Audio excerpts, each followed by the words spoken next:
Hey, what's up everybody? Mastery of Money here. Adam Carroll, Nick Durr.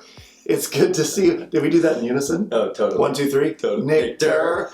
And today we're answering the question, how much should I budget for rent? Which is a really important question to ask.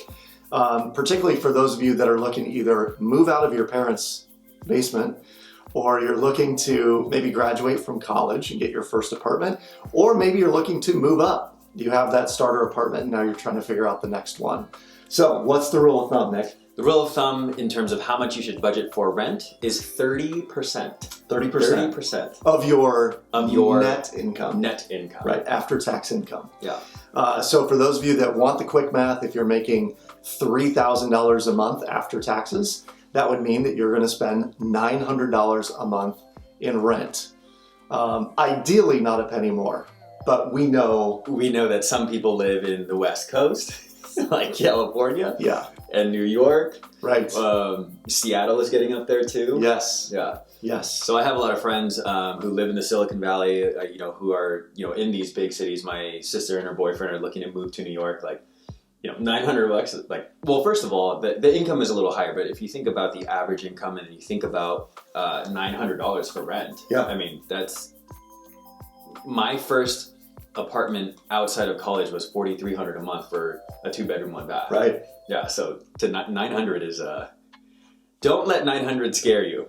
You can always increase your income, right? Because it's 30% of your You income, absolutely can increase your income. But let's do the math for others. If you are a couple and you have joint income and maybe your combined take-home income is $7,000 or $8,000, that means that you're going to spend somewhere between $2,100 a month and $2,400 a month in rent. So again, that 30% is based on your income. Yep. There's some things to keep in mind as you go out and you search for apartments to try and keep it within a certain threshold. And there are things like your priorities. Do you want to live closer to town or farther away from town, right? So the closer in you are, more likely the more expensive it is. Mm-hmm. Do you want certain amenities? My cousin is actually searching for an apartment right now in Chicago, and he was looking for that unicorn property, and the unicorn property needed laundry facilities in the apartment. It needed a gym in the apartment. He wanted there to be social activities that are scheduled by the apartment. He wanted to be close to town, close to the train yards, but it also had to be at a certain price point, and he was finding it very, very difficult to find that for that price point. So again, some of this is what are you willing to compromise in finding an apartment in that sweet spot percentage rate. Yep, definitely. Yeah. You touched on this as well, but when you talk about living on your own versus living with someone else, so if it's not a romantic relationship and it might just even be a housemate or a roommate or something like that, that can significantly reduce the amount you spend on rent. So the budget in terms of rent, there's really 2 factors. One, it's you got to look at your net income or after tax income.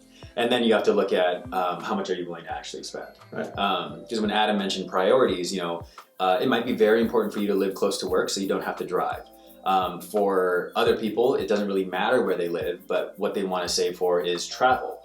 So it's just a matter of, what you actually want to prioritize. And then looking at, does it work for you? Like in my studio, I don't have a microwave, dishwasher, in-unit laundry, washer and dryer, and Wi-Fi. How do you survive? Well, so the laundry is, these are things that I was willing to get rid of, right? Yeah. The thing that was important for me in terms of the rent was being in the East Village, so I did get that. Right. And I know I'm paying a little more for that. Yeah. And I also have a beautiful view of the state capitol. Yes. But he has to cook his food over an open flame, but it's totally cool. It's totally cool. But yeah, I do all my laundry. I just go down the hall to the laundry. Microwave I've been able to do without. Wi-Fi, I just go to the lounge. It's one of the amenities. Right. But yeah, I make it work because for me, I'm spending within the 30% of my income, and I'm able to spend my money on other things because for me, housing wasn't the biggest priority. Yes. Yeah. One of the reasons this is really important to pay attention to is when it comes time for you to graduate out of an apartment and maybe into a home, if you are someone who wants to buy real estate, it's important to understand how much of your income is then going into the house, the housing costs. And that's not just your mortgage payment, but it's also utilities and insurance and all the things that go along with home ownership, like making sure your furnace is working and that, occasionally water heaters go out and roofs need to be replaced. So understanding how much you're going to need for that housing allowance is really important. Factoring that into your apartment rent right now is just the start of it. Yeah. Right? Good point. Yeah. So here's our tip for you. We encourage you to check out the zero-based budget. There's a link right here on the card below.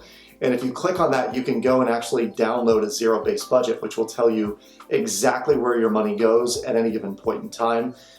Nick has also put together a really effective cash flow course, which shows you exactly how to go through that zero-based budget and make sure that every dollar you are making has a job and is working to your best benefit. Yeah. Anything you want to say about that? The course it's new, it's exciting. It's going to it really is transformative. So it's going to require you to think outside the box. There's going to be questions posed, things to consider, and really you're going to have clarity and power and confidence knowing that every dollar that you generate has a place to go and it's in alignment with what's really important to you. Yeah. Including rent, if that's including rent. So if you'd like help selecting your apartment, leave us a link down below on YouTube or send us a link at questions@masteryofmoney.com. We'll do our best to make sure that you are in the best place possible for you.